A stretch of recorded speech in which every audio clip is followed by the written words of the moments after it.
Do that. And I record every week so that you have a copy and that you can watch the recording again, especially if something comes up at the last minute, or if you have an obligation, or if you're sick, if you have a family member, then you can at least watch the recording, or you just want to watch it again. So I will post that every week. Okay. Well, welcome to OB. Some of you might be thinking, I don't want to take this class, but it's required, so I'll just have to take it and just scuffle through it, right? Well, that's okay. Not everybody needs or wants to go into OB nursing. Okay. If you don't want to, then you shouldn't. Okay. So let me get started today by introducing me. I'm your instructor. I'm Dr. Zeller. I'm also known as Dr. Lamascus. I got married last week. So my name is in the process of being changed. So you might see both names. I don't want you to get confused about that. So Lamascus Zeller. And I've been a nurse since 1985, which is a long time ago. And I've worked in all kinds of nursing, very well-rounded in nursing. I recently, in 2018, joined Fortis. This is my first academia job and probably my last. I do enjoy what I do. I like the convenience of online life because I get to be home and I just save a lot of money on gas and time. and I really do like this environment. So anyway, so I was a nurse practitioner prior to coming to academia in OBGYN. And in particular, my focus was on high-risk individuals, women, which I just thoroughly love because I love to teach patients. And that's kind of what steered me towards academia. I always thought I would end up teaching, but at my age, I thought it would be sooner rather than later, but that's okay.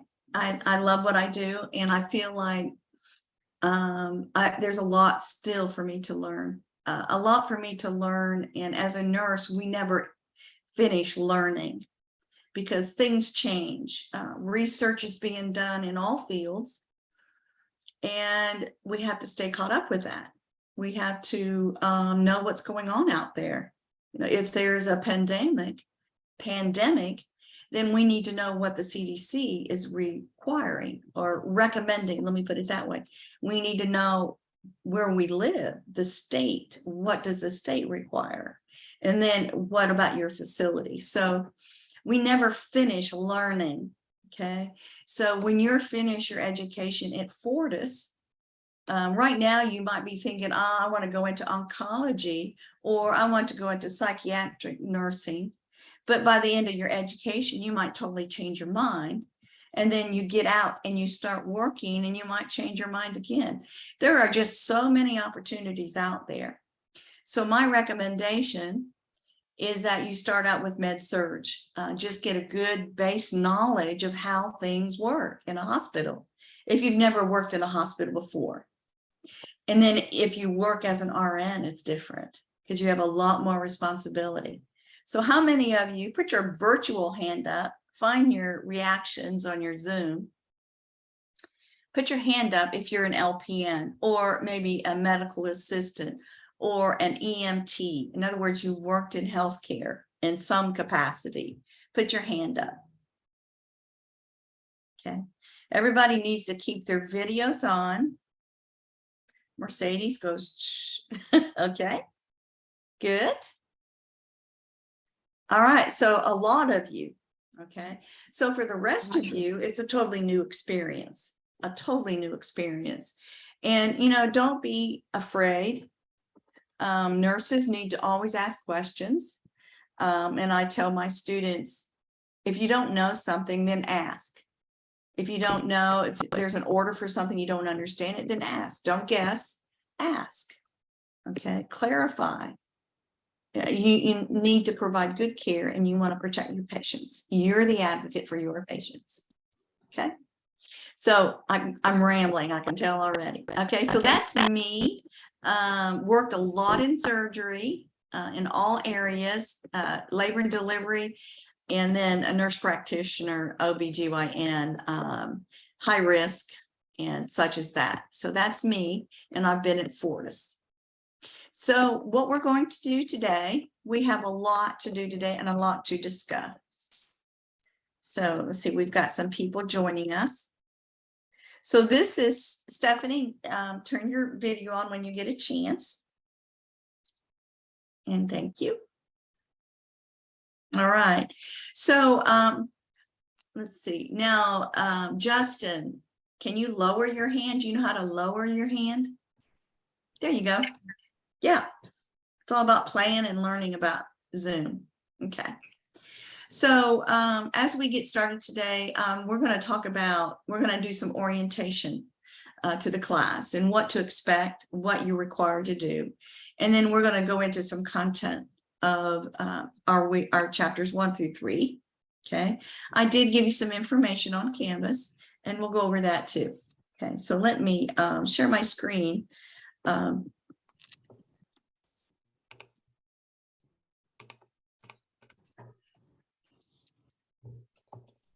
Wait just a second here.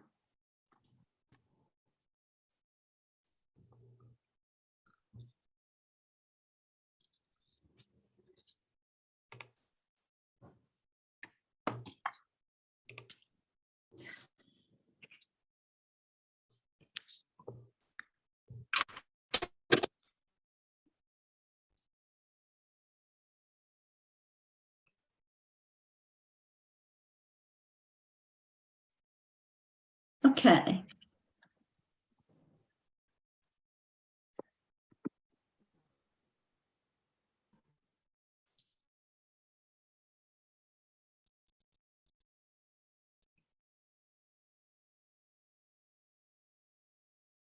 Took me a minute to find everything. I've got so much pulled up.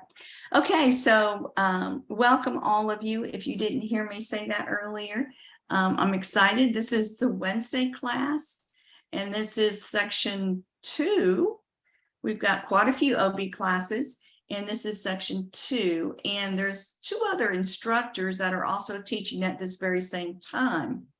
Our classes are spread throughout the week. We have classes Monday, Wednesdays, and Fridays.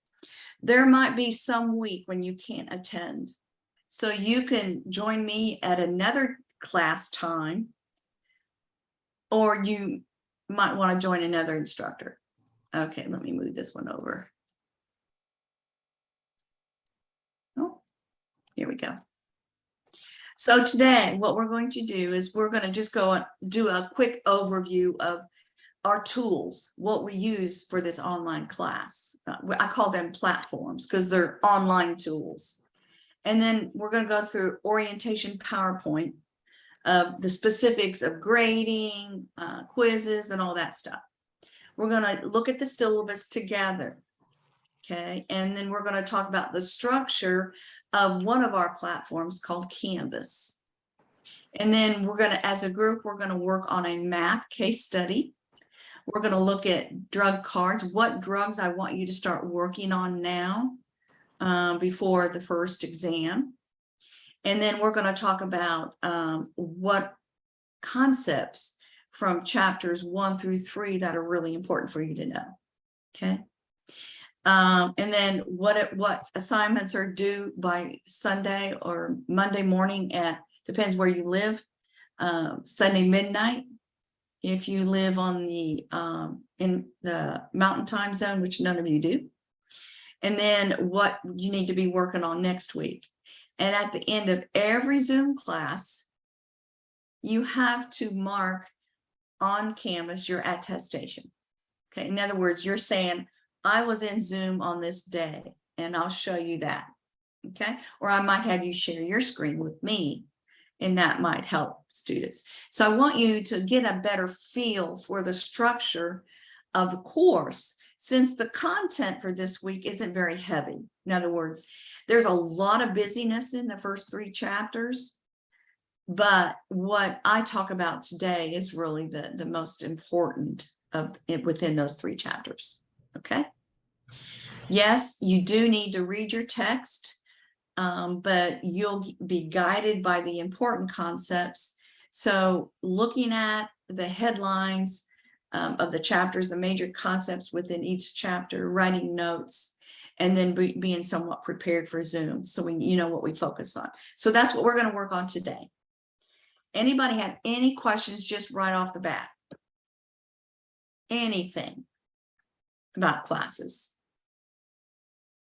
There's still some shifting around. This class has shifted quite a bit. A lot of students in and out, moving. So if you have a conflict in your schedule, sometimes we have to move you to different time, and that does occur. So any questions? No? Okay. Well, let's get started then. Okay, welcome to OB once again. So what is online learning? Well, you're not necessarily learning online, are you? You're learning on your own time, preparing for class. You're reading, you're doing homework assignments, and then you're meeting with your classmates and me on Wednesdays at 3 to discuss what was in the book, to discuss what are we talking about this week in OB nursing. You have to have a reliable computer, okay? You have to have reliable internet access, especially during exam week, okay? So, and you need another device during exams. So we'll talk about that later. When we meet together, we're discussing important concepts. So we're going to be doing activities, and you're going to be interacting with each other and with me. And you're going to be just asking questions. You're allowed to interrupt one another, but very carefully, okay? You don't want to dominate the conversation, but if I'm discussing something, feel free to interrupt me, okay? If you're getting lost, just stop me and ask me to start back over again. Can you go back and explain such and such? Because that's my job, okay, is to help you understand. You can read your book and learn an awful lot, but when we talk about the book, talk about those things in the book that are important, that tends to seal it in your brain. So my job is not only to help you learn it, but to give you some guidance. And I offer tutoring, meeting with you at other times other than now to help you. I'll be glad to go over quizzes with you after the fact, after everybody has taken the quiz. In fact, usually the following week, I will review what most students didn't quite understand on quizzes. Okay, so my job is to guide you in your learning. I'm not going to spoon feed you. You've got to put forth effort to learn. Okay, so you need to read and do your homework as assigned. We have the structure of this class is 3 exams and a specialty or a final exam, 5 quizzes, okay? And then you have other homework assignments that are due every week, okay? So what else? Some more administrative things. Who do I ask? Who do I contact? Well, I am your instructor. So if you have any questions about the class, you need to ask me first, okay? Don't go run into your dean first. You need to ask me, okay? Because I'm going to be able to answer your question unless it's a situation or an issue that's going on with your particular campus, and then you would go to your dean or to your simulation instructor or to your clinical instructor. If none of us can answer or help you out, if you're frustrated or you don't know something and I can't help you, and you've reached out to the IT department, if it's an IT issue and nobody's able to help you, then Dr. Darlene Brown, she is the dean of online nursing. Dr. Brown is absolutely fabulous at what she does. And she has a student phone number, and it's on this page, 720-665-6101. And you can contact her, okay? So that's what we call chain of command. So I'm your very first contact. I'm also the lead OB instructor. Okay, so I'm in charge of all the other OB instructors. Not really, they're very autonomous. I don't tell them what to do. They do their own thing, but we work as a team together. Okay, so you can contact me. Let me put my phone number in here on this page too. It's everywhere, but I just want to make sure you have it. That's my phone number, and you can text me, which is the fastest way to get a hold of me. Or you can email me. You can call me. Okay, just kind of be respectful. I live in Michigan, so I'm in the Eastern time zone.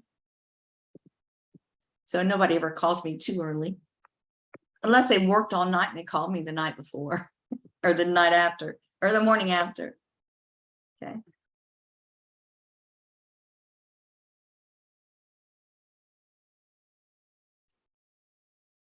Netiquette, just being courteous while you're online, and even when you're not online, to your classmates.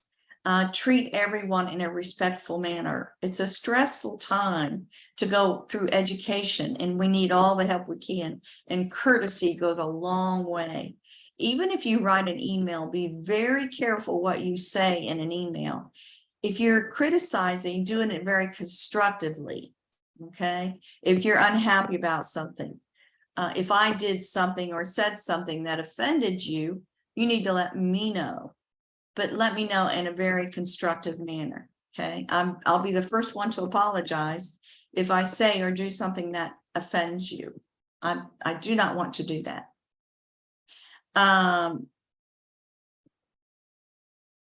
Let's see. We avoid slang usage in this environment. As education, or as students in education, you're learning to be professional. So use as much medical jargon as you possibly can. Okay.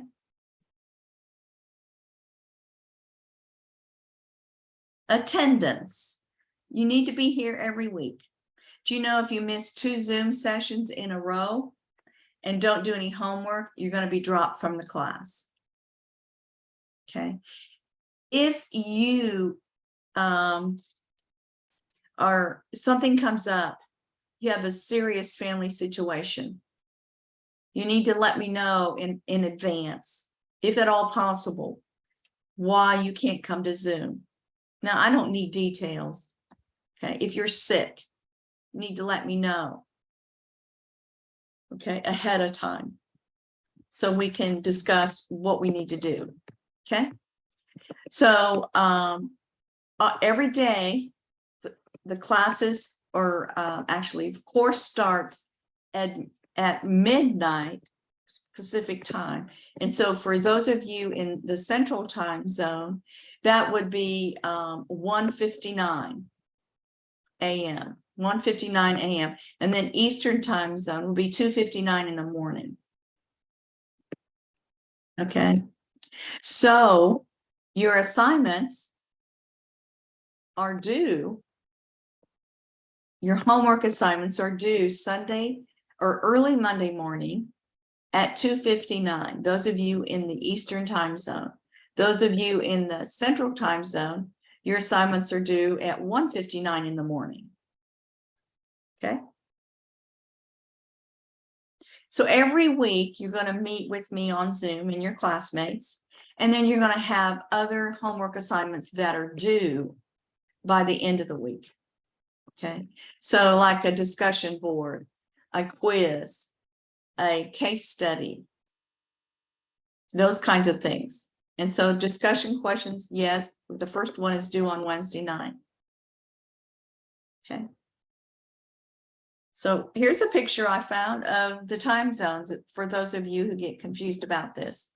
If it's 8 o'clock in the morning where I am in the Eastern time zone, it's 7 o'clock in Pensacola. Okay, it's 7 o'clock in Pensacola. And then Mountain Time and Pacific time, if you need to try to remember that. Late homework. So those of you in Central Time Zone, if you turn in a case study at 2:59 in the morning, it's considered late. Those of you in Pensacola, you need to get it in by 1:59. If you don't, and you turn it in after that, or within 7 days after, you'll still get credit, but your grade will be deducted 10%, unless you have arranged with me ahead of time. I know when COVID was so bad and people were getting sick or family members were getting sick, I was allowing an extension of a homework assignment. So if you're sick and you can't come to class and you're notifying me, fill me in with what's going on, and I can extend your assignments. And that's why it's important for you to understand how important communication is with me as we're going through this course together. So if you try to turn it in after 8 days, you're not going to get any credit, but it still has value to you as far as learning. So your attendance then, it's taken with your attendance on Zoom class, and then 2 other assignments that week. In other words, if you have NCLEX questions that are due, or a paper discussion board, you're not going to have any paper discussion board, and you don't have any Kaplan either. Okay. Quizzes, discussion boards, case studies, and questions. Okay, so whatever you're assigned that week, if you've got 3 homework assignments, you don't need to get them all done, but you need to get 2 of them done. Okay. So, I want to just put this in. The reason we're so strict about attendance is that it's the way you learn. Okay. If you're not doing homework, you're not learning. If you're not paying attention to details now as a student, you're not going to pay attention to details when you're a registered nurse. And details are very important as a nurse.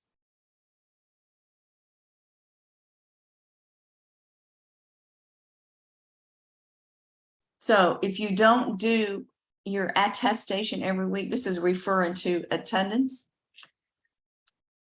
on Canvas. Let me show you. I wanted to ask, was our teaching plan, is that a paper that we? Oh yeah, a teaching plan is a paper. Yeah. Okay. Yeah. Just to make sure. That's a good question.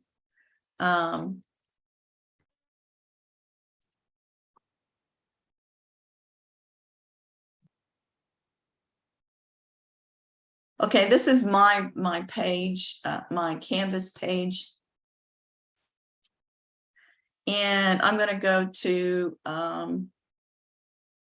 let me go to the student view if I can figure out how to do that. There's a way of doing that. Here we go. Here we go. This is what your Canvas looks like. That there. Okay. So you have your resources at the top of your Canvas. This is your home page for this class. You have your link to your text, and you have your next gen registration. You have to do all of those. Do your registration. That's how you take your exams. Okay. And then there's a course welcome. And you're required to do the literacy quiz and the syllabus quiz. And then you've got your book registration here. And this, Dr. Zeller, is me. It's a little information about me. The course cafe is just a place that you can meet another student and have a discussion. So week 1 is this week, and it's kind of grayed out because I'm in a student view, but you can still see, let me leave the student view. So we're in week 1 module. Okay, so this is over here on the left. This is the home page, right? This is a home page. And then here are the announcements. There's a lot there. Your syllabus is here. And then we have modules. So in the modules is where you will find all of everything that you need as far as your assignments. So week 1 is what we're in now. So you've got, it tells you what you need to read in the title. It tells you basically what we're doing. Okay, go back here. And you've got an introductory assignment. Just tell us who you are, what campus, and answer these questions. Okay, I've responded to just about everybody, I think. So that's due this week. And then you have some math already this week. And some of you have already completed that. If you need help with this, then send me an email and say you need help. And we'll work on it together if you want to do that. And here is your attestation. So this is week 1 right here. This is week 2. And at the bottom, you'll see every week at the bottom, there's a lecture attestation. This is just saying I was here. So you click on that and it's a quiz that you take. And the quiz just asks you to put in the date that you attended today. That's all it is. Okay. So that's what we mean by attestation. Dr. Zeller. Yes. So if you're, okay, so that's just well, I'm sorry. So if you were saying like, if we had an issue like attending Zoom this week, but we were allowed to attend another class's Zoom, would we still do our attestation? Okay. Happens to be another instructor, you put the date you attended and her name. Okay. Okay. Yeah. But you're really required to attend this class. But in situations, something comes up, something happens, and we need to switch for that time, for that week, that's what you need to do. That's really important because I'm not going to mark it for you. Okay. If you miss it, you didn't, if you don't mark attestation, that means you weren't there. And I've had before at the end of the week when I do grades, and it's usually by Tuesday, I'm finishing up grades Monday. And if you didn't mark your attestation, I'll put a 0. And then a student will send me an email or send me a text. Why did you give me a 0? I was there. And I'm thinking, well, you didn't mark your attestation. I'm not doing it for you. I can't. It's the same thing as when you're working as a nurse. If you gave a medication, you need to document you gave it. So learning those habits now are very important. Okay, so that's your attestation. What if we do like, so technically, I guess as of right now, I'm supposed to be in the Friday class with you. Okay. Does it count if I still attend your class? Like this, it's still technically the class that I'm supposed to So are attend. you It's moving just, to another class? I another don't section? know. My dean hasn't quite gotten back to me. I'm Okay, hoping I okay. can do this class because this class is what I originally thought I was going to be in, because I have clinical on Friday during that time. So Okay. Well, whatever works out, wherever you Okay. end up, that's where you need to document. okay. Yeah, so if you are not assigned to my class, but you come to my class, you need to make sure in your attestation, you put the day you attended and whose class you were in. Okay. So I'm assigned to a class. If like you're still like my professor, I just did so. I just was making sure that I didn't need to like go into a different like. No, if you're Okay. whatever class you're assigned in, that's the only one you're going to have access to do an attestation anyway. Okay. Okay. So well, I know it can be very confusing. So just send me a text if you're confused about what you should do. Okay. All right.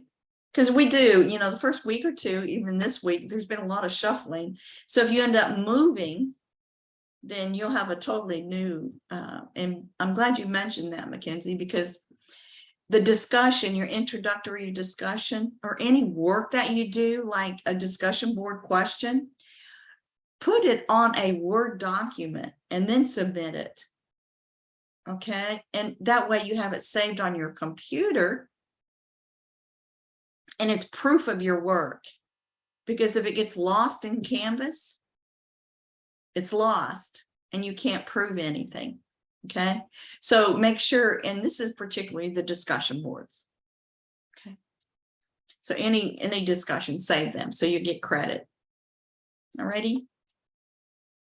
Any other questions about that? I have a question about the discussion. So can we do the initial post and also responses in the same day, or do you want us to split the days up? The instructions tell you to do 2 separate times. Separate? Okay. Okay, Is it so the discussion questions, and we're going to talk about that here in part of this orientation. All right. Is it okay if I did it all at one day, or do I need to go Yeah, up more responses? yeah, I'm not going to ding you for it, Okay.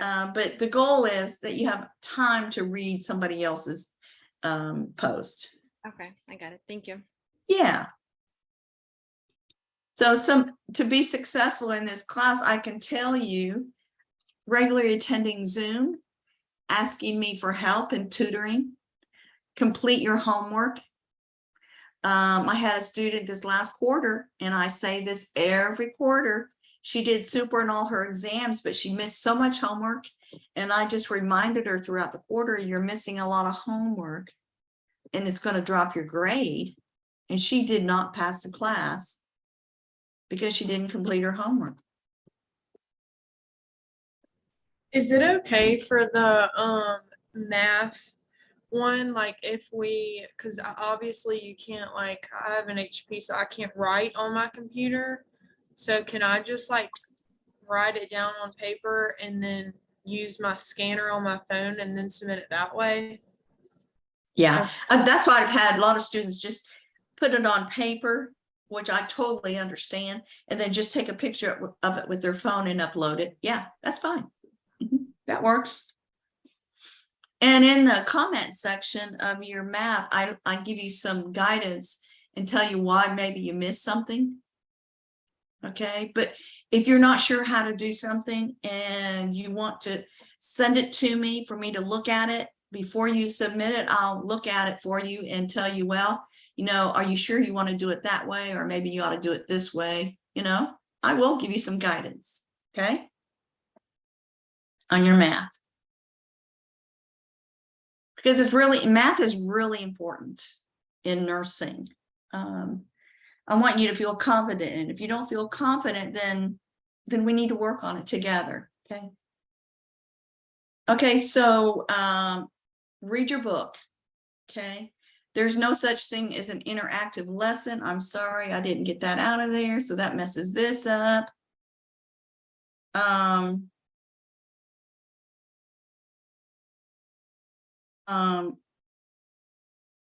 You know what a rubric is? Who can tell us what a rubric is?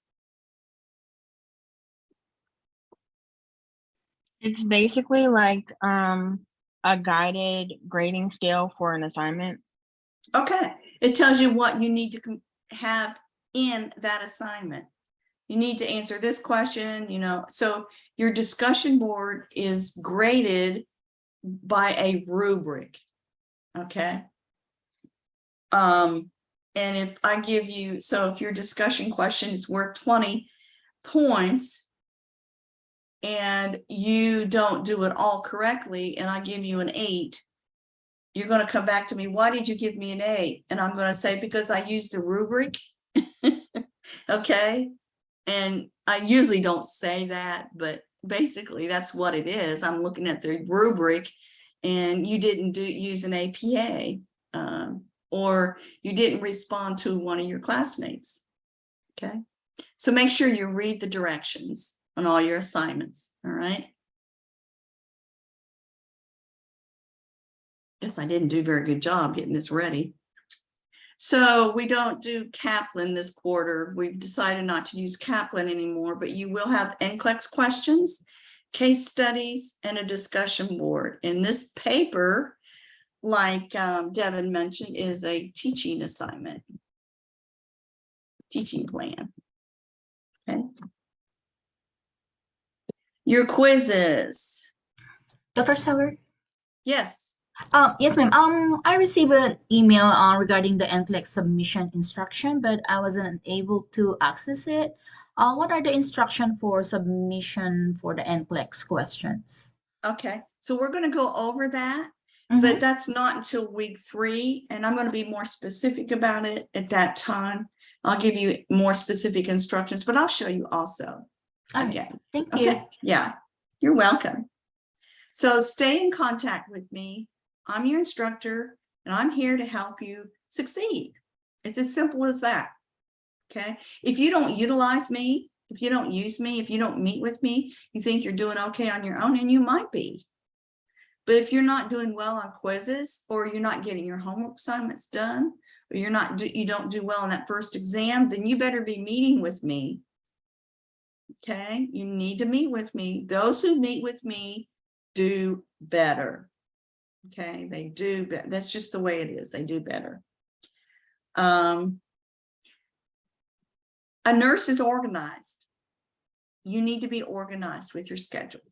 If you're working, if you have family, children, husband, boyfriend, grandmother, grandfather that you're caring for, any obligation that you have, you need to put a nice organized calendar. Okay, so plug in your assignments into your calendar. Okay, so in your calendar for next week, you're going to put what days you work, what days you're going to class, when you're in clinical, what assignments are due when you're going to study for med surg, or when you're going to study for OB. Be very specific in writing it down on a calendar and have that calendar available. And I would recommend a paper calendar. Yeah, nowadays we have so much technology, everything's computerized, but does it really help you? If you feel disorganized still, then maybe you ought to consider something else, like a paper calendar. I use paper all the time. Well, not all the time, but a lot to remind me. I have notes of notes. Okay, so make another thing about being successful in this class. You need to look at your email at least twice a day. It says here to log into class 4 to 5 times a week. That means log into Canvas. Go to your Canvas. Anybody not have access to Canvas? Everybody has access, is doing okay? Nobody having any trouble with Canvas? Okay. If you're having any kind of trouble, let me know. I would say you need to check Canvas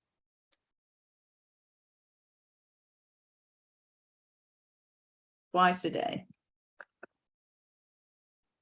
Look at the announcements. Not weekly, but every day. Because I add stuff that's going to help you in the announcements. Okay. Make sure you do your assignments and submit them. If you don't know how to submit something, send me a message. And then plan. What do you need to do the following week? I don't always remind you when homework assignments are due. I used to send out emails to students on Sunday afternoon. Don't forget your quiz that's due tonight. It probably helped a little bit, but I shouldn't have to remind you. Okay, so most of you have logged into Canvas and you've kind of looked at everything, right? Somebody tell me the purpose of a syllabus. So What is the purpose? What's a syllabus? On the class, like what's expected throughout the campus, but what's expected in the class. It also outlines what are KGA assignments. It also outlines when they're due. So also what books and resources required for the class. Even if we would need like even a calculator, it would be required within the syllabus. Okay, okay, you're exactly right. And the syllabus is our skeleton for the class. Canvas is structured around the syllabus. If there's an error, if the syllabus and Canvas have a conflict, the problem is with Canvas, not the syllabus, okay? So you can keep track of everything just by having your syllabus handy, okay? Your syllabus tells you what's due when, what week. Doesn't have a specific date in it, but when I set up the assignments and put the dates in the assignments, I use a syllabus. I got the syllabus printed out, and I plug in the dates that they're due. Okay, so I use it myself as a reminder. Is it As I'm- true? Is one of the reasons you said that the problem is with Canvas and not the syllabus, because basically the syllabus is supposed to be approved by corporate? Is that Exactly. It meets the standards. You are so right. That's exactly right. It has to be approved, and it's guided, it's approved by the ASIN accreditation as well. Yes. Okay. So I always recommend printing out the syllabus, printing out this PowerPoint slide that I have changed a little bit, but print it out and, in a PDF type format, a portable document file, print it out so you can refer to it. Refer to it. Okay, let's see. Let's move along here. The instructors have optional sessions during the week. Not every week necessarily, but like, for example, in week three,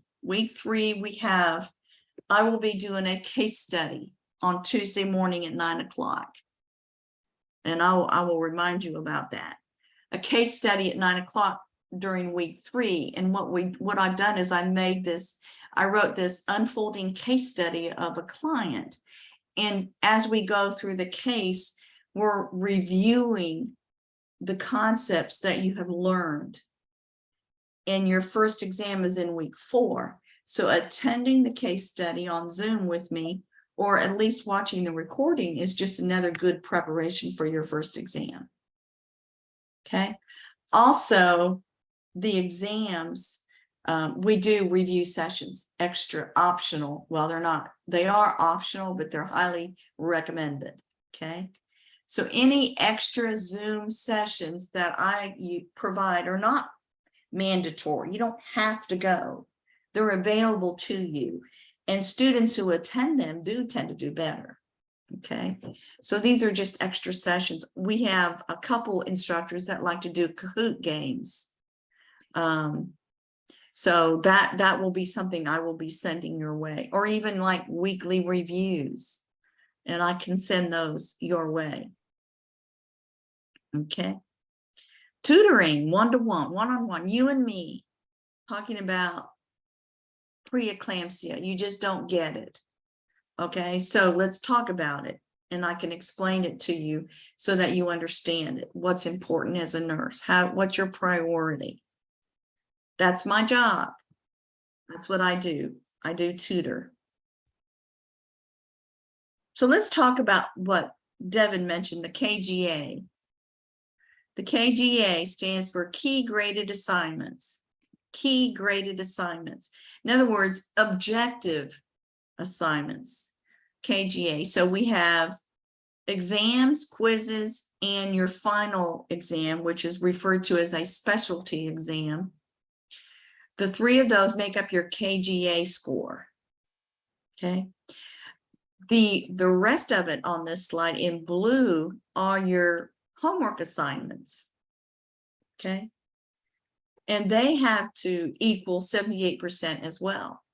So your key graded assignments, your objective grades, have to be at least 78% to pass this class. Once we have your KGA calculated at the end of the quarter, then we'll add in homework. If you've met 78% KGA, then we calculate in your homework. So usually people do well on their homework, so that increases the overall grade.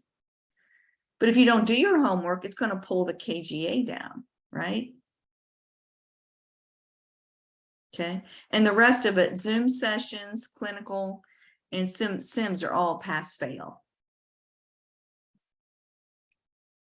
So when you look at the weight, in other words, if you look at the exams, the quizzes, and the final, you see 55, 5, and 20.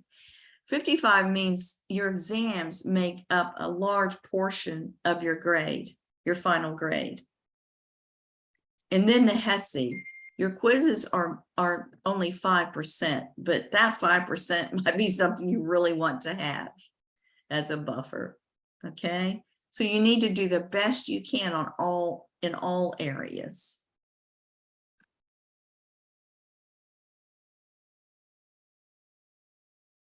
So on Canvas, you'll have a running grade, a total grade that you can, when you open up Canvas on your phone or your computer, you can see what your grade is so far in the class. Okay, so for the first 5 weeks, you're not going to see your homework assignments calculated. You're only going to see a KGA for the first 5 weeks. And then for week 6, homework assignments will be turned back on, will be calculated in. And I'll remind you of these. Okay, I'll let you know when your homework assignments are calculated in, because it will change your grade. So we turn it on and off throughout the quarter to remind you to do your homework. That's basically why we do it. That's why we do it. We leave it turned off so you can see how you're doing in your quizzes and your first exam. Okay, because you have a few quizzes before week 6, and you'll have an idea how you're doing in the class. Actually, you'll have 2 exams by then.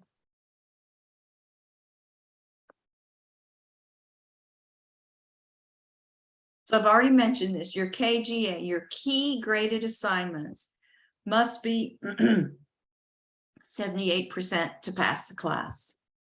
And then when we add in the weight of the homework grades, that total then must be at least 78%.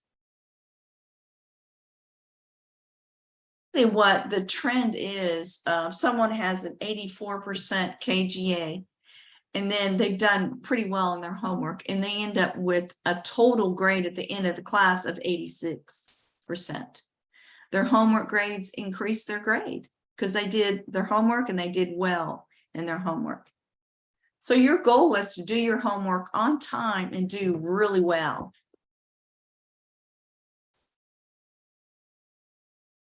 There are 5 quizzes in this class. And you just access them through Canvas. Okay, you just click on the quiz, and you need to be prepared for quizzes. Okay, because they are timed for 15 minutes and there are 10 questions. Next week, you have a quiz. That quiz is going to cover what we talk about in content today and next week's content also. Okay, so quizzes are not accessible to you until Wednesday next week. I don't let you take them before that in the week. Okay, I don't want you taking a quiz until you've actually attended class. Okay, because you need to be prepared. Okay, you need to be prepared. Make sure if you have young children, and this has happened before, if someone's working on their laptop and little fingers can get in there and start playing with your laptop and mess you up. So don't let your finish. If you start a quiz, you need to finish it, or you're going to run out of time, or your children are going to be tampering with your computer. ExamSoft, it's the platform, online platform that we use for exams. Is anybody not familiar with ExamSoft? Everybody familiar with ExamSoft?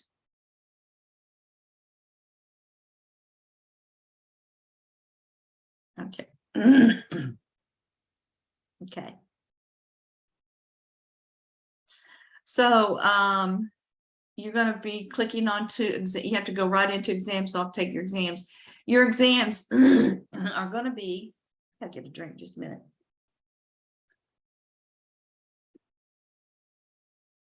Week 4, week 7, and week 9. Week 4, 7, and 9, you have exams. During that week, you'll be taking your exam during our class time, during Zoom, on Zoom, during Zoom. Okay. And what I usually do is I record the content of that week's content.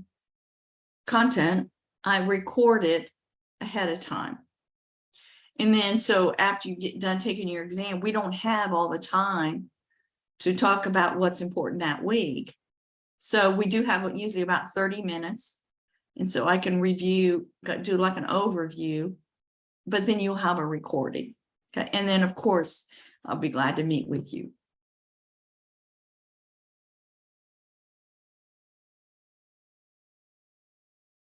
And we'll talk more specific about exams. So when week 4 comes, if something's going on, and it's going to be hard for you to take your exam on Wednesday at 3 p.m. You need to let me know at least 24 hours, 72 hours ahead of time. Now, I know you can't tell me if you're going to have an emergency. What we usually do is set up a different time, either a different class time where you can Zoom with me and I'll let you take your exam with me. Okay. But you do need to let me know. Okay. And by the way, anybody with accommodations, if you don't know what that means and you don't, then it doesn't matter. Okay. Okay. I don't think there's anybody in here with accommodations. I need to have that anyway. So during exams, yes, you got to have your camera on as expected during, like you are now. And it's all about integrity. Okay. Integrity, high standards of integrity are very important because we cannot provide good care to our clients in need. And somebody mentioned in their introductory, vulnerable population. Any population, any person that is sick is vulnerable. And we are their advocate, and we have to practice at the highest standard we possibly can. And integrity is part of that.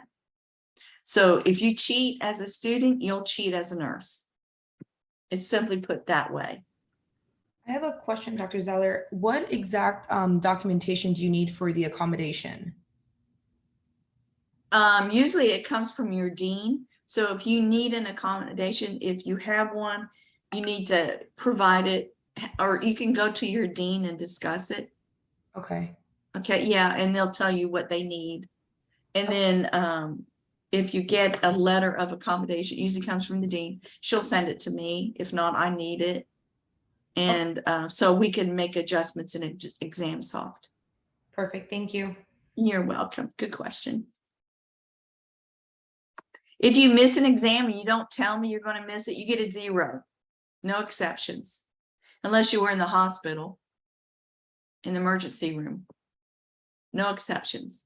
You or your close family member were in the hospital or in an accident and you couldn't reach me, or you weren't able to reach me. No exceptions. There's no exceptions for internet issues. I lost my internet that morning, but you didn't let me know. You still should be able to contact me with my phone. Okay. Homework assignments. So you can look at that later. So here's a picture of A calendar. You can print out your calendar or use one that you already have and plug in everything that you're responsible for. So your job, your family, your children, and then your classes, plug in your study. This really, really works. And you need to have it on your person or nearby to remind you what you need to be working on. If you have 50 things to accomplish in one day, you're going to prioritize and you're going to start 1, 2, 3, 4, 5. Okay. If in the next 10 minutes, I tell you to meet 3 classmates and I put you in Zoom breakout rooms, you need to 1, 2, 3, talk to them. Okay. So you need to do it. Okay. So, you know, today what you had to do, you had to be here at 3. That was on your schedule. You might have been working last night and slept all morning, or you might have been obligated to do something else this morning. So write up a calendar. I used to make out calendars for my students, but it didn't really seem to help. I would actually make a calendar and plug in the assignments, but it didn't seem to help. Okay, this slide is just a reminder about late work policy. Remember, if you don't get it in by early Monday morning, and yet you turn it in within that next week, you still get credit. And it's going to be better than not turning in anything at all and get a 0. It's better if you throw together an NCLEX questions and get it 78% than to not do it at all with a 0%. It really makes a difference. So you'll get a 10% deduction. So that means if it's late, it better be a good grade. You need to get at least an 88% on it, because then when it's deducted, you're going to get 78%. Okay. For example, NCLEX questions. NCLEX questions, if you haven't heard anything else today, hear this. NCLEX questions are so great for learning. Great. And my recommendation about NCLEX is to, as you're doing them, read the rationales. You're not required to remediate. You're not required to read them, but you're going to learn if you do. Go through the NCLEX questions. When you're finished, go back through and read all of the rationales. Doing extra NCLEX questions, it's going to better help you on your exams and just understanding how to think as a nurse. It's a great study tool. And the slide set goes through step by step how to do it. If you score an 82% doing 50 NCLEX questions, that's the score you get. Okay, that is the score you get. You don't get 100% because you did them. Some campuses do that, but we don't do that in the online course. You can take it as many times as you want to. If you do a set of NCLEX questions and only get an 82 and you want to do another set because you want a higher grade, you can do that. It's unlimited. I'm sorry, did you say that you were going to go over NCLEX questions in depth more? Okay. Yeah, and I'll do that for week 3. I'll do that for week 3, show you how to submit them. My throat is getting dry. Let's see. And I have an announcement. I've got delayed. But what I did,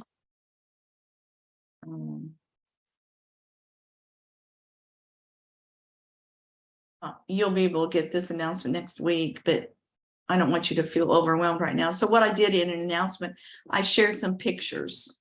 So what you would see for your NCLEX questions, this is the first page. Once you access your book, this is what you would see. And then this is the next step. And then the final step, how you submit or how you save it as a PDF on your computer. Because you will not, I will not accept screenshots. The screenshots, number one, that could be anybody's NCLEX questions. It's not dated, your name's not on it, on that screen. So PDF is the only format that I will accept. So if you don't know how to do it, your responsibility is to tell me, I still don't know how to do this. And we'll get on Zoom and I'll walk you through it. Say, now do this, now do that, and I'll show you. It's as simple as that. It really is. And it's While you're worth, talking about it, can I ask a question just because are you requiring a certain number of questions to be done? Because I saw you said 50. So is it a 50. certain number? Oh, so every Yeah. time 50 questions? 50 questions, and you have 4 sets. Okay, you have your NCLEX questions are due the week before every exam. Okay, in preparation for your exam. Okay, 50 questions at one sitting. Not 10, 10, 10, 10, 10, not 25 and 25, but 50 all at one setting. Okay, and it's like week 3, you have NCLEX questions due. And then week 6 will be your next set of NCLEX questions. And week 8, and then week 10, I believe, there's a last set before the HESI. That help a little bit, Janaya? Yes, ma'am. Thank you. You're welcome.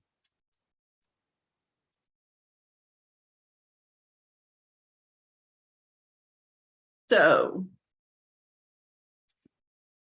and then another assignment you have are case studies through your HESI preparation suites, it's called, but you access them through Canvas, and you'll see the link when the case studies. So for next week, you have an ectopic case study.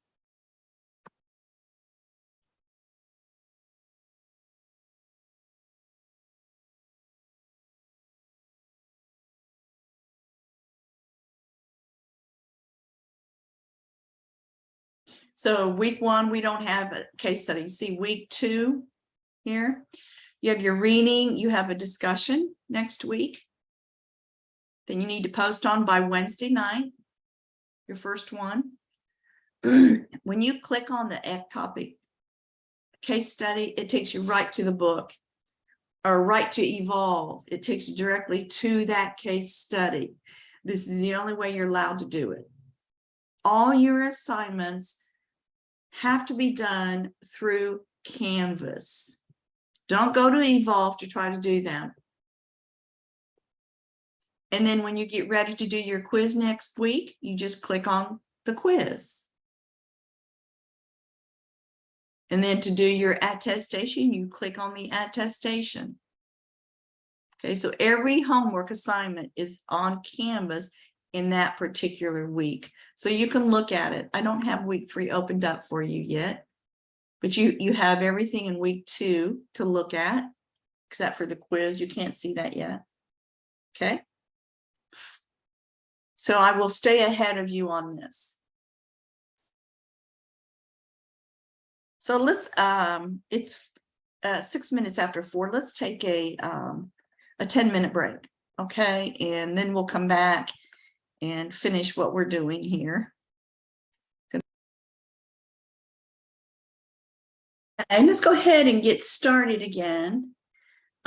This is, I skipped over some slides because we're running out of time, and a lot of it I have already talked about. This is an example of a rubric that we talked about, and this is for your discussion questions.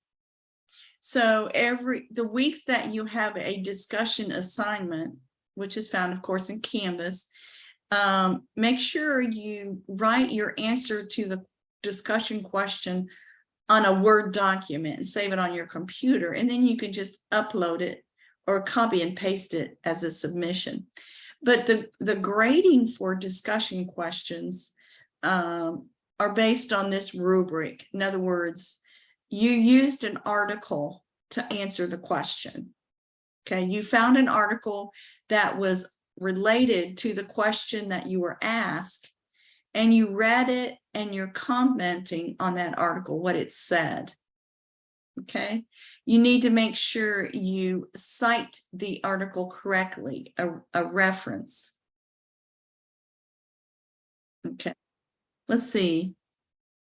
This isn't a very good rubric of the discussion board now that I think of it. This isn't. So anyway, but your discussion questions have a rubric similar to this that tell you what's expected and how you're given points. Like if you did an excellent job, you get all 3 points. If you didn't do as well, but you still did good, you get 2 points. So all of those points add up, and that's what a rubric is. So it's criteria for points. Okay. So make sure for your discussion questions that you're choosing an article that's no more than 5 years old. You can go to your online library and look for an article. You can use your textbook or any other book of maternal newborn nursing, as long as within the last 5 years that it was published within the last 5 years, you can use it to answer the question. And I might just add, so you don't get too stressed, your textbook is an excellent source. It is a great book, and I still learn from it. Okay, and we talked about your exams and quizzes already, and your specialty exam. Okay. So let's stop with the orientation. Anybody have any questions about that? Because I know that you can't gather all your answers or all your questions right now. I throw something at you, you might think of something later, so you can just send me a quick text. How do we find the articles through the online book? Well, your book would be the source. So in other So you're words, saying like just information anywhere in the book? yeah. Yeah. Oh, okay, gotcha. Yeah, like if the question is about a ectopic pregnancy, if it's a question about that, then you go to your book, Ectopic Pregnancy, and look at it. Okay, and see if you can find answers to the question there. And so if you respond in that way, then you have to make sure you reference the book correctly. And I gave you some suggestions and how to do that. Okay. If you look in your announcements, it's in there. Okay. Let's see.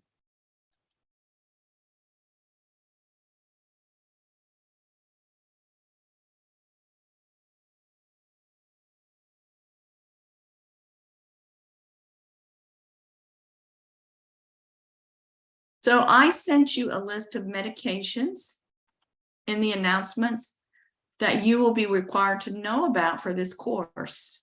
Okay. What I want you to focus on for this class are just a few of these. Okay, let me find it. I think I put it on another PowerPoint.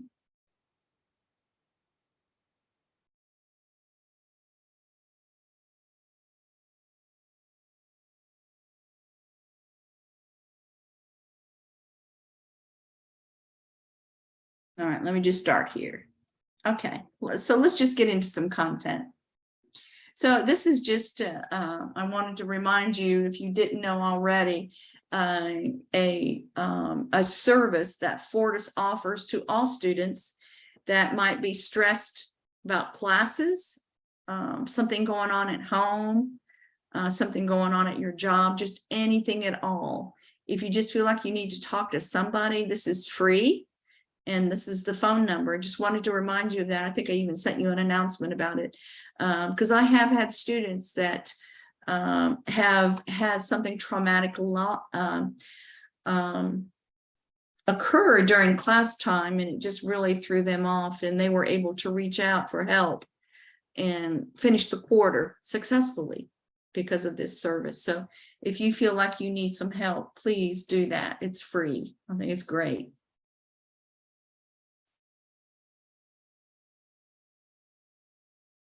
So let's talk about some things that have to do with the first few chapters of your text. Now, it doesn't say this specifically, but as nurses, we did resume recording, didn't I? Okay. We have to learn to prioritize when we provide care. If you're in a situation where you have a woman that's been admitted for preeclampsia, what's your priority for admission? What is your priority assessment? What do you need to look for initially? What's the important information? So when we think about Maslow, it's a hierarchy of priorities. So basically, every person, every human being needs food, water, warmth, and rest to survive, right? That's our basic need. And so security and safety would be the next. If you have a client that might be very secure and very safe and yet is cold, then they're not getting good care. So your priorities as a nurse are focused mainly in these two areas. We don't do a whole lot with the higher levels of the hierarchy. Our focus is on priority of physiological security and safety and preventing disasters, basically. So for us to be able to accomplish this for our clients, we have to use a certain mindset, okay? How do we think? How do we make good decisions as a nurse? If you walk into one of your clients' rooms and they're postpartum and they're getting up out of bed to go to the bathroom and they pass out, what information do you want? What could be going on? Your quick assessment is based upon what you know about your client, what you see about your client, and what she says to you. So it's an assessment of the situation. And then you come up with a priority need, a priority diagnosis. So the nursing process is a cycle. Assessment, diagnosis, planning, implementation of the plan. Did it work? And evaluation, and then reassessment. So if you have a client coming into the office, a prenatal client, she is 32 weeks pregnant, and she comes in 30 minutes early. She has a headache. What other information do you need to make a decision based on what she is telling you? So we collect that information and we determine that she is showing signs and symptoms of preeclampsia. So the plan is safety, physiological safety, preventing seizures. So we're going to teach her about what she needs to monitor. Okay, so that's our process that we do as nurses. Do you know that every state in this country has a law that requires you as a registered nurse to use this process? You must collect information about your patient. You need to have an idea what you are expecting if your patient presents with this or with that, if their lab work, if their potassium level is 2.3, what other information do you need? What's your priority? What's the diagnosis? And then make a plan, okay? If you have a post-op patient, if you have a client that has C-section, what is she, you know what she's at risk for with the C-section. What is your care plan to prevent blood clots, to prevent infection, to teach? So that's what we mean by utilizing the nursing process. The reason I bring this up is because as a nurse at this level, as a student at this level of nursing, you're beginning to pull things together. Okay, it's not just about telling me what preeclampsia is, it's you telling me what patients or what clients are at risk for preeclampsia, what are the signs and symptoms, and what are you going to do about it? Okay, that's where you are. That's what our goal is for this quarter, is being able to tie things together and have good clinical decisions. Okay, so how do we make decisions? What do we mean by evidence-based decisions? It means practicing in a way that aligns with current research, not on what we think ought to be done because that's the way my mother did it, or that's what they did to me. That's the way we always do it. That's not how we make decisions. We make decisions based on what we know for sure. Okay, so an example of evidence-based decision would be a gynecological provider. In other words, me, okay, nurse practitioner. If I perform a pap smear on an 18-year-old, that doesn't really follow the guidelines. I'm not making that decision based on research. Research tells me that we don't need to do a pap smear before the age of 21. Okay. We don't even need to check for HPV until the age of 26, because we know that the immune system of a young adult can clear the HPV, the human papillomavirus that causes cancer. Our immune systems are able to destroy that at that young age. So being aggressive about doing pap smears on a 16-year-old or an 18-year-old is not practicing based on evidence. Okay. Guidelines for a pap smear. First one, no matter what the background is age 21. I don't care if she's been sexually active since the age of 10. She still does not need a pap smear until she's 21. But doesn't that kind of go against what you said in general? Like when you said that just because it's the way that it's been done, that's the way that we're gonna do it, because everyone's not the same, and genetically someone might have a weaker immune system where their body can't fight off HPV at that age of 18. Okay, good. That's a good comment to make. The way, what I was referring to as that's the way we've always done it, or that's the way we do it. If it's based on evidence, then that's correct. But if it's not, if you have a client, there are always exceptions. If you have a client that has HIV or they're on chemo, they're more susceptible. You are correct in that.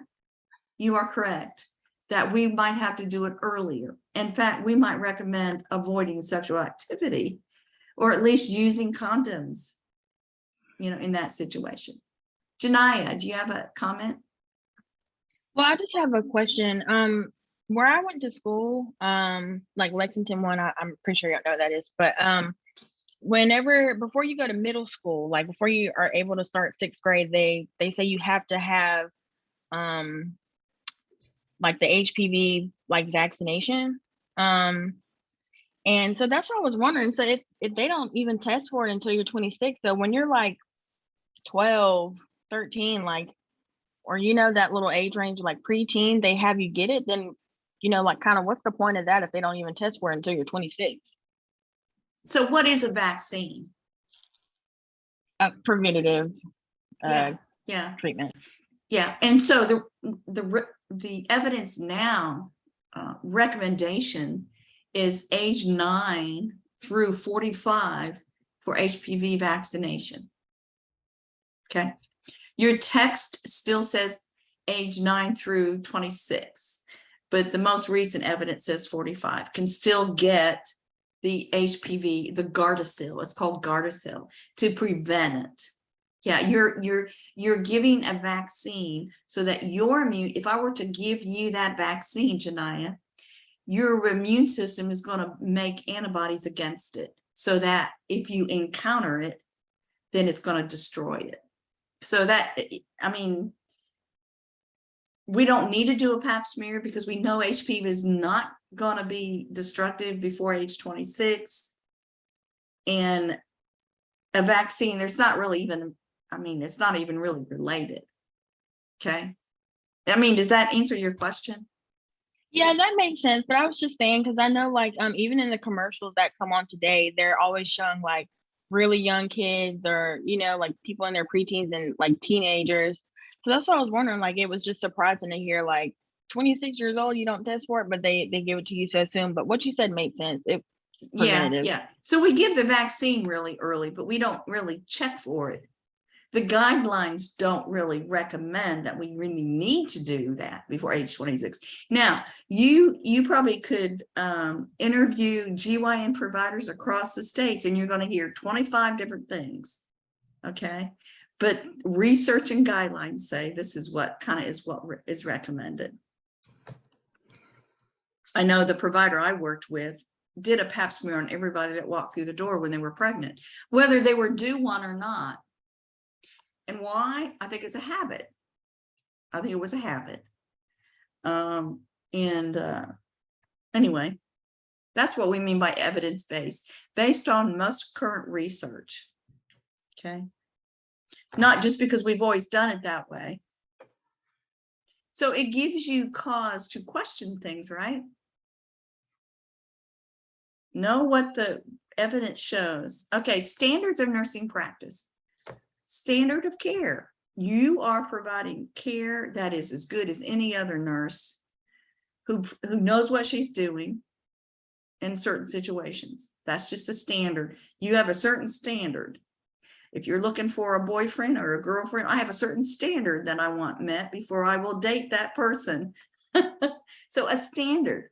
Okay, you practice at a level the best you can. Negligent is not practicing that. And negligence is harm that's caused by your lack of practicing the standard. Something happened that caused harm to your client, and it's your fault because you didn't meet the standard. So as a reminder, don't perform a procedure if you don't know how to do it, or you've never been shown how to do it, or you're not sure. Look it up, ask for help. You can question things. If a physician or a nurse practitioner or a PA writes an order for a drug and you're thinking, no, this patient doesn't need that drug, you need to ask them why they prescribed it. Well, you need to do it graciously. Like, I'm concerned about this prescription, this order that is written for such and such, because this client, blah, blah, blah. You know, I can't give Methergin. Her blood pressure is too high. Do you really want me to give? Are you sure you want this given? Her blood pressure is such and such. So it's good to question, because you remember you're the advocate for these clients. You want them to be safe. Sentinel event, a bad outcome in a certain situation, but that's not expected. Wrong site surgery. We cut off the wrong toe.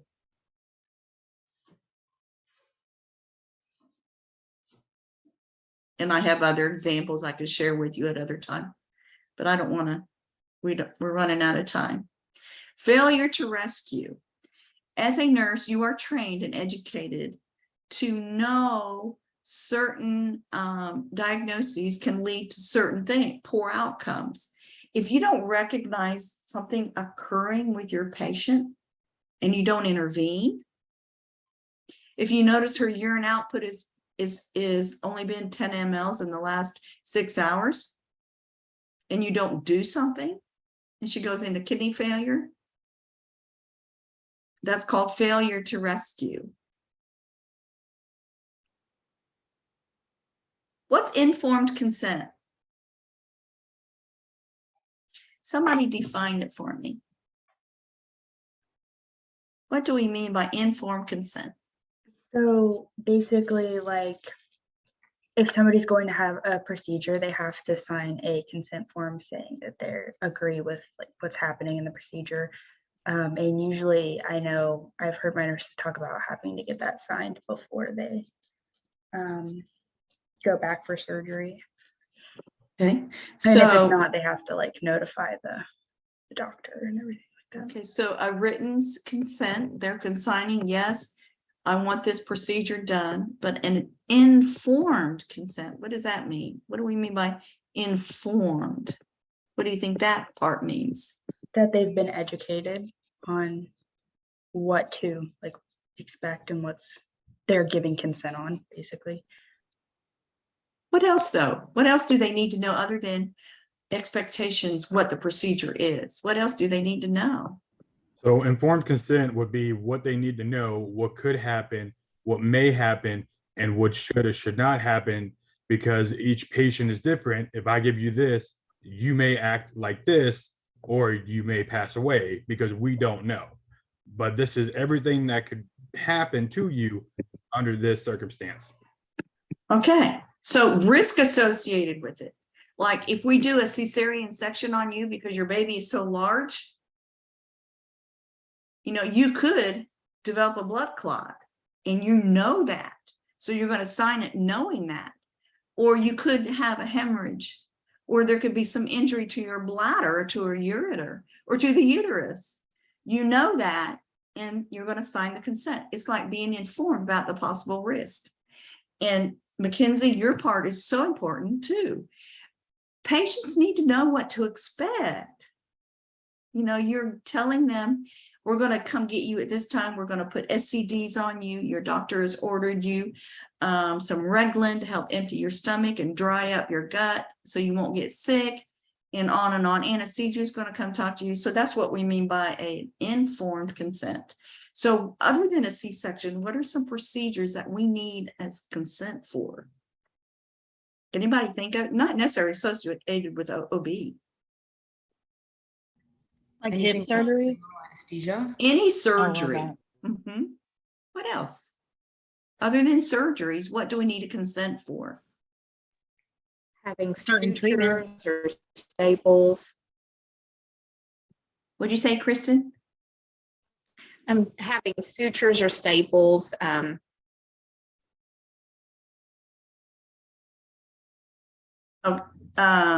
Haven't staged sutures removed or something? Sorry, it went out.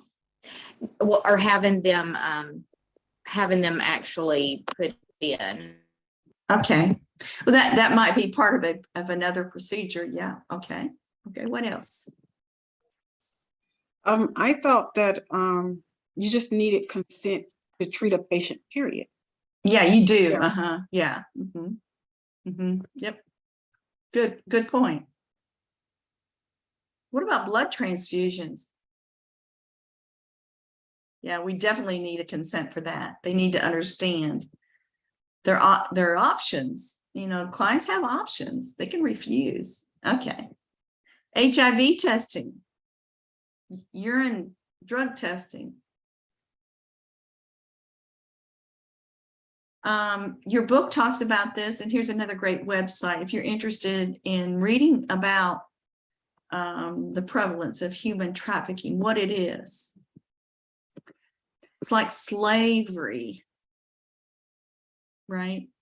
Slavery. It's illegal in this country.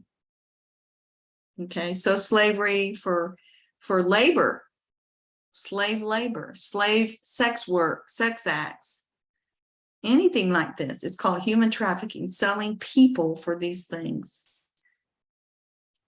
I don't know who gets in their mind that they can do that. I just don't understand that. Domestic violence, national domestic violence. We need to have this information posted in our facilities. 800-799-SAFE, so that somebody can call a hotline if they need help.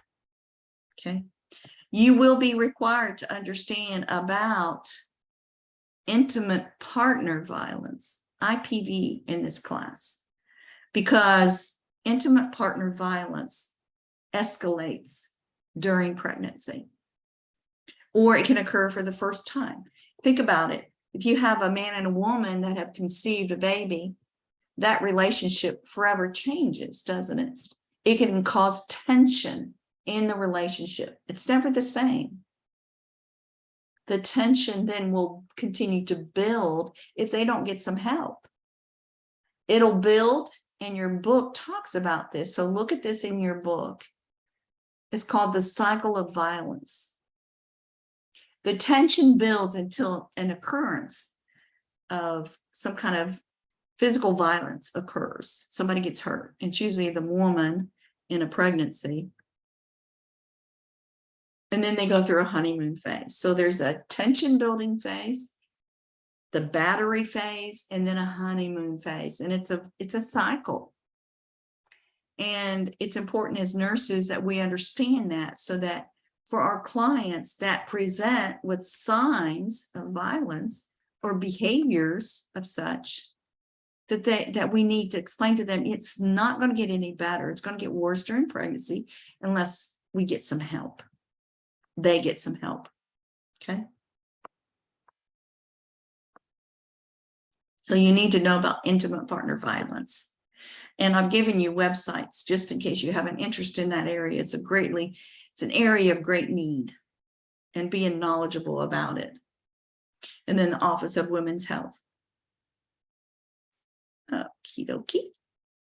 Female circumcision. If you've never heard of this, it's also referred to as mutilation, but we don't use that as professionals. The reason we don't use that is because we are professional and we are culturally competent. Okay, understanding that some cultures do this. They remove all the external genitalia of a woman in some cultures. And this is, in that culture is expected, and this is what they do. That's their value. That's their tradition. Okay, we respect that. Okay, but in our country, it's not legal. It's illegal. Okay. So if we approach a woman and we say to her, oh no, you've been mutilated. That's not being very culturally sensitive. Okay. Someone who's ethnocentric. Does anybody know what I mean by ethnocentric? It's in your book. Ethnocentricity. You need to know what this means. It's stepping out of your comfort zone, basically. Wait a minute, isn't that the way we do things? Not everywhere, not everywhere. Okay, so we live in a country, we have a lot of immigrants from all over the world. And so it being exposed to people of other cultures is very, I think it's advantageous.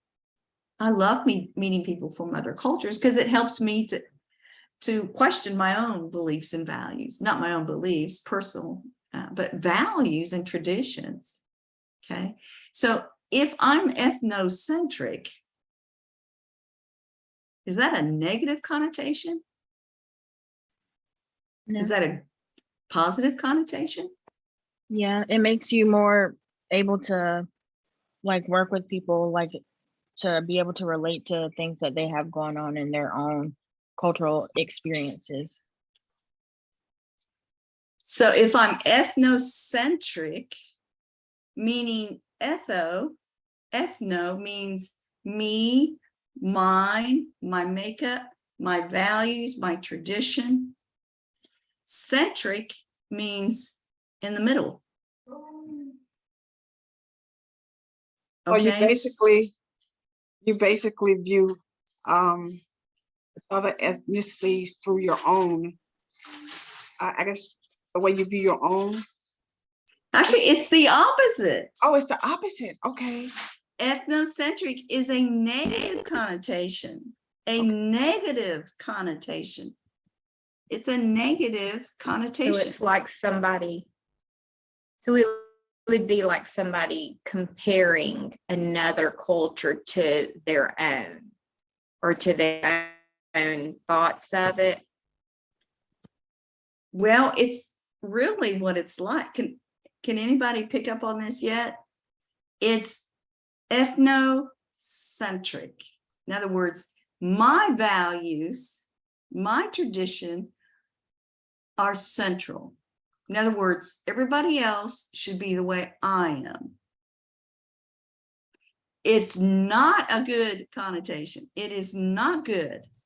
When you explained it the first time, it sounded so positive. So it made it seem like before you said the definition, like it was people who were be more like culturally competent. That's what Yeah, it seemed it's like the when you did it the opposite. first time. Yeah. So, but if my beliefs and values are central, then I think everybody else ought to do it the way I do it. We can't be that way as nurses.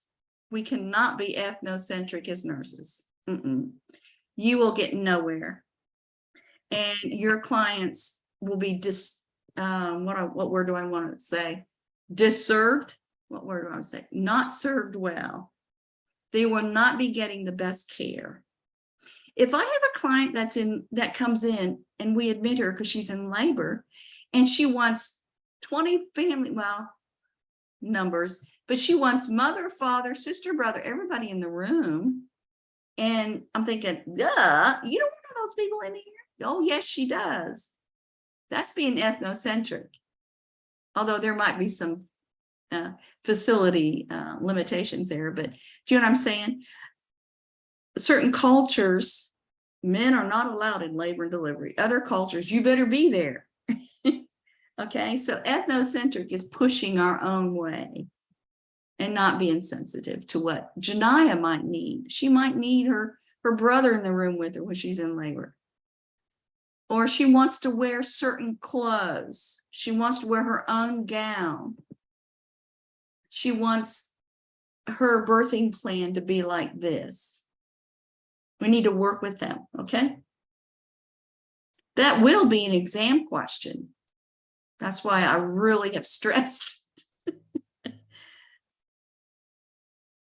Okay, another thing you need to do is review your female anatomy. I'm not spending time on that.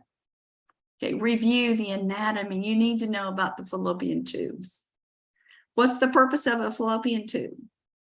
Who knows?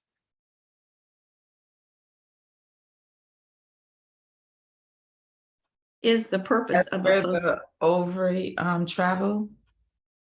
Not the ovary. I mean, oh Jesus, what is it? It's not. That's not where it travels. That's the ovary is this right here, right? Yes. Right here. Then it travels down the fallopian tube. The egg does. The egg. Yes, the egg. Okay, the ovary releases an egg. Yes. And in the fallopian tube, the sperm unite with the egg. Yes. Okay, so the fertilization takes place in the tube. That's the purpose of the tube, is to move that egg along. Okay, so you need to know the uterus is a muscle. Where is the strongest part of the uterus? When you think of this right here, the uterus, what's the strongest part of that muscle? Probably at the top. The top, yeah, the fundus. That's where contractions begin. Okay, when a woman goes into labor, the contractions start at the top of the uterus, called the fundus. Okay, and then we learn about the cervix and the endocervix. All right, female breast, just for your information, thelarchy begins with breast buds. Okay, breast development, it's called thelarchy. Breasts are influenced by hormones. Hormone levels, when they're high, the breasts tend to be a little more tender. So we want to teach young women and older women, premenopausal women, we're going to teach them to do breast exams on their own selves about 7 days after they finish a period. So a mid-cycle, 4 to 7 days after they finish a period, we're going to have them do their own breast exams. Okay. Breasts are usually tender when a woman gets pregnant. Menarche is the beginning of periods, menstrual bleeding, menarche. So thelarche occurs first, breast buds and breast development. About 2 years later, then we see the start of periods. Okay, so there's a little delay there. The pregnant uterus. Oh my goodness. Next week, we're going to talk about all the changes in the woman's body with pregnancy. What happens? Good grief. All these hormones go wild and cause all these marvelous changes, not only to the uterus and the breast, but other parts of the body. So we're going to talk about cardiovascular system, respiratory system, integumentary system, GI system, all the systemic changes that are occurring during pregnancy. Okay. And then hormones. You are going to be learning about the hormones in this course. Not understanding a hormone will make it difficult for you. Progesterone is so important in pregnancy. In fact, a woman's progesterone level has to be high enough for her to even get pregnant and sustain a pregnancy. So if a woman has had difficulty getting pregnant, and then she does conceive, we will sometimes supplement her with extra progesterone early to support that growing, that gestational development. Okay, she needs high levels of progesterone. Estrogen is about growth. It's about uterine growth, breast growth, cardiovascular changes. So we'll be talking about that too.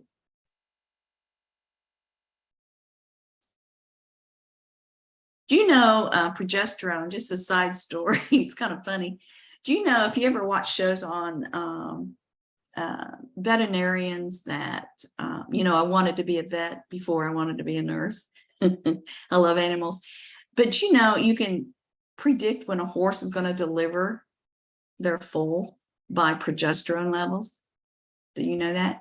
They'll sometimes, especially if it's like a racehorse and they want to know when she's going to deliver, the mare is going to deliver that foal or that filly, they will actually draw blood from the horse to see where the progesterone level is. And if it drops, it means she's going to deliver anytime.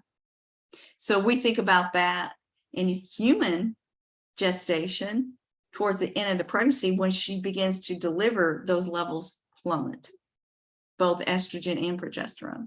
I just thought I'd throw that in there. So during pregnancy, estrogen and progesterone both climb really high to support a growing uterus, growing breast, and then of course a fetus. Okay. And these are all the different things that they do. Oxytocin is another hormone, and prolactin is another one. Please, in your text, do not memorize ovarian cycle. Do not memorize all those different cycles. The only thing you need to know is what I've told you today. Okay, please don't memorize that stuff. Go look through it, pick out those important things that I've talked about and read about those, but don't memorize the endometrial cycle, the ovarian cycle, and all that stuff. Because we'll be going over some of those hormones next week.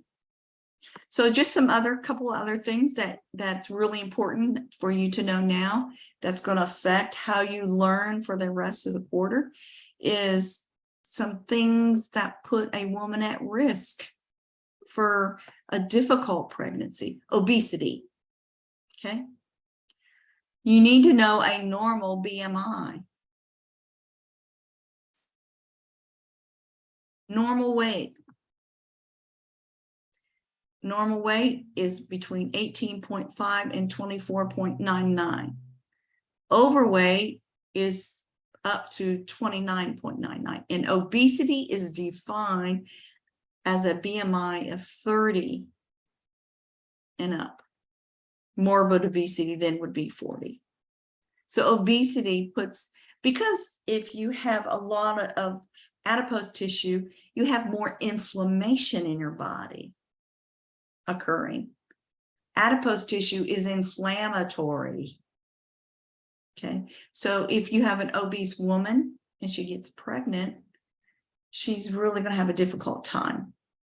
She's going to be at risk for gestational diabetes, preeclampsia, preterm labor and birth, stillborn, labor difficulties or labor dystocia, and then newborn respiratory distress. So it affects baby and mother. Okay, so obesity in pregnancy is not a good thing, but we don't want our women dieting during pregnancy either. So a lot of education occurs. And then screening. We talked about the Pap test, not before the age of 21. When we do a Pap test, we need to educate and prepare the client before she comes in. Nothing in the vagina. That means no intercourse, no douching, no nothing before the exam. Okay. So when we do a Pap smear, all we're doing is we're removing some cells from the cervix. And then we're sending them to a pathologist to look at to see if there's any abnormal cells. And every once in a while, we can also see that she's got trichomonas or gonorrhea or chlamydia. Okay, so the HPV, the human papillomavirus, is usually the culprit for cervical cancer, which is preventable. Okay, there is another slide set, and I never have time to go over it. It is on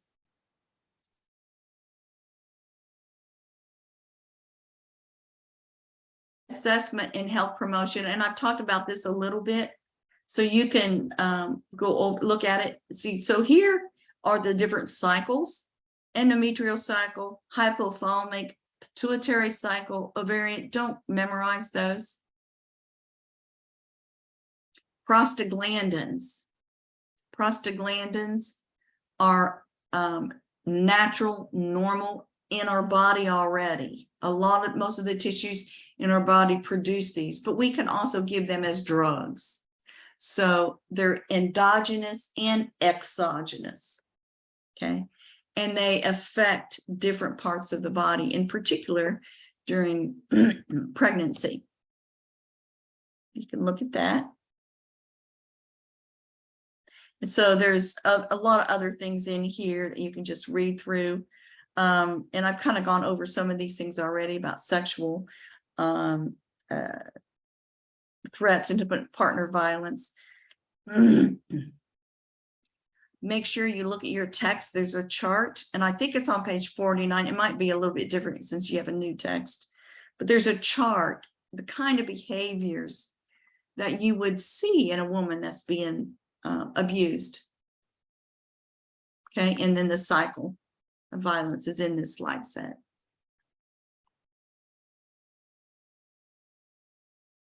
So we've gone over a lot of this slide set. All right. Are we going to have access to these PowerPoints or no? Already. Are they in modules? Announcements. Announcements. Okay. Okay. Let me get on here real quick. If anybody wants to leave, they can.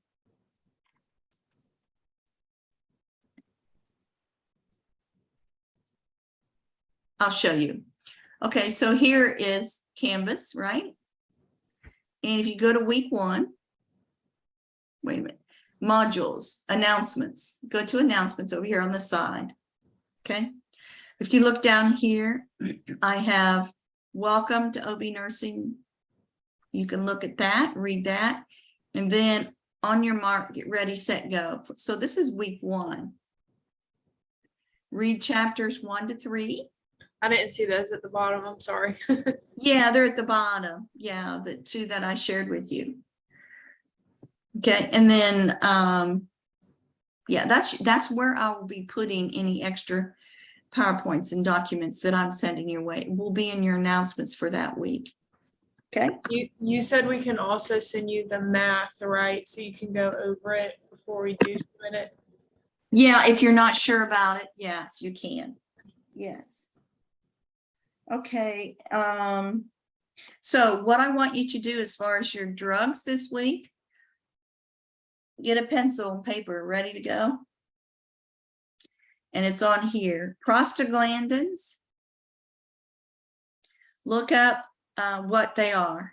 Okay, so one example would be misoprostol, misoprostal. Look at that. Nifedipine, the Tdap vaccine. Why do we give Tdap during pregnancy? We usually second or third trimester, we want them to have a dose of Tdap. Does anybody know?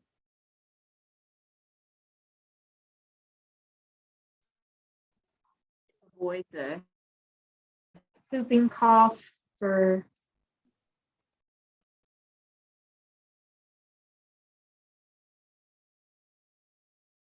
You'll be learning next week, but during pregnancy, the immune system is very quiet. In other words, a woman's immune system is not very effective during pregnancy. So she's more susceptible to getting sick. So we want her to have a dose of Tdap. And what was the first medicine? MIS, can you spell it again? Yeah, let me see if I can put it in here. I'll write it down for you. Okay, Was thank it you. not on the, Prostaglandins. was it not on the OB meds to know list? Because I made flashcards for those. Yeah, okay, yeah. Misoprostol. I don't know if I spelled that right. Right there. And there's also dinoprostone. Basically, they cause uterine contractions. They cause pain in pregnancy, but they can cause uterine contractions. They make the cervix soft. Prostaglandins. There's different kinds. Nifedipine is procardia. And then rubella, we do during prenatal screening tests, we check for titers.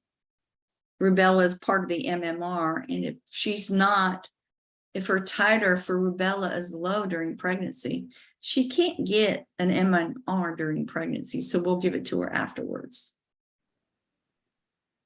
Okay. It's just a lot to go through the first week. So some of this stuff, you know, as you were listening and maybe watch the recording, writing notes, if you need me to explain something, you can either send me an email or bring it up next week. We can talk about it again.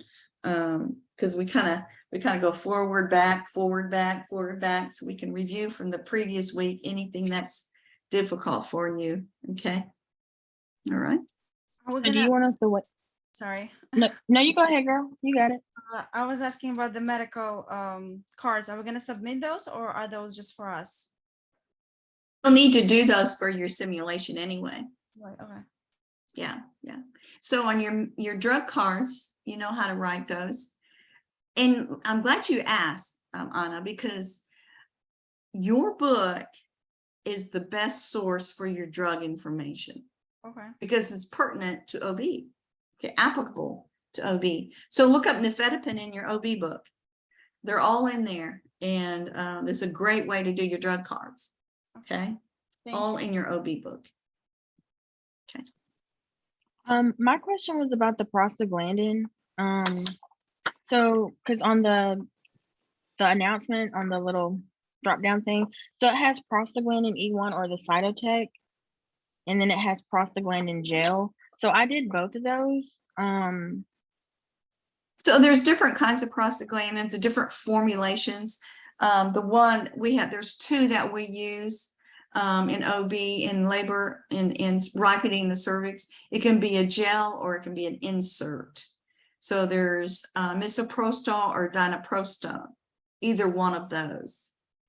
And those are prostaglandins. Like So a you want- prostag. Okay, I get it. So you want us to do those instead of like how it just had basically like prostaglandin gel and E1 cytotec. Okay. Yeah. Either you don't need to know the specific E1, E2. just prostaglandins, misoprostone, dinoprostone, that class of drugs, what do? Why do we use them? What are the side effects? Okay, yeah. Thank you. You're welcome. Any other questions? Those are good questions. I'm glad you were all here today. This was recorded and I'll post it when it's available. So you can watch it again if you want to watch parts of it again. Please send your questions to me. And again, welcome to OB. And I want you to do well. So stay in contact with me very closely and so I can help you through it. Oh, I All do right. have one question. You did mention breaking us off into groups for a project. Yeah, we didn't have time to do that today, but we will every once in a while. Okay. Yeah. Breakout rooms. Yeah, that's fun. Okay. Anything else? Okay. So this class is from 3 to 5. If I go beyond, you are not obligated to stay. Okay. And it will be recorded, so you're not going to miss anything. Okay. So if I go over, that's not my intention, but every once in a while, if there's a lot of questions and I need to clear up things, it might go over. Okay. So next week, so work on your introductory, tell us who you are, what campus you're from, answer those questions, work on your OB calculations. They'll be due early Monday morning, like at 1:59 or 2:59, depends where you live. Okay, go your assignments and do your attestation on Canvas now. Okay. If you don't do it now, that means you weren't listening or you're not where you can do it. Okay. So get that done and I will see you next week, if not sooner. Okay. Do we meet again on Friday or next Wednesday? You only meet with me once a week. It's all you're required. Wednesdays. Wednesdays? Mm-hmm. Okay. Wednesday at 3. Okay. Okay. I have 2 other classes that OB classes on Friday. I have a 9 a.m. and a 3 p.m. class on Fridays too, teaching the same thing. Okay. Okay. And I don't mind if you feel like you need another session that you come back Friday. That's up to you. I'm not going to kick you out if you show up. Okay. Dr. Speller, what do we put again with the attestation? Just the date that we Yeah, attended you just class? put today's date, Mayona. Mayona is one of our students that she shared with me. I meant to say, I'm glad you brought up Mayona. Mayona experienced a lot of ethnocentrism, didn't you, from people when you first came to this country. You want to share anything at all, or I don't want to put you on the spot, but you certainly may. I have a particular experience during my home health work. So I have to visit a patient, and then she doesn't want to accept me in her home because I was trying to clarify some orders for her because there's some kind of like discrepancies with her medication. But I was trying to explain to her, but she said, I need to call your office. They should not send me with an accent. So I was like, okay, okay, I will call my office, but I'm still in your home now. So can you please let me, do my job first to take care of you, and then I'll let my office know that you don't want me to be here, and we'll send you somebody that doesn't have any accent or whatever that you can understand. But she let me do it anyway, so I'll appreciate that on her part. It's hard, Yeah. but it's hard to be accepted, but you have to work on it. It's your job. It's your job to take care of them. And that's a good attitude to have, and I appreciate that. Just the prejudice that she received because she had an accent. So if you are working with someone with an accent, you just ask them to clarify if you don't understand. But some older people might just, that's uncomfortable for them. So thank you, Mayona, for sharing that ethnocentric moment. But okay, everybody, I will see you next week unless you need to talk to me and see me before then. And like I said, I'm here an hour before class starts. It's my office hour. Okay.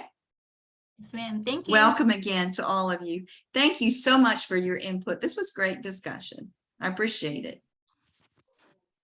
Thank you.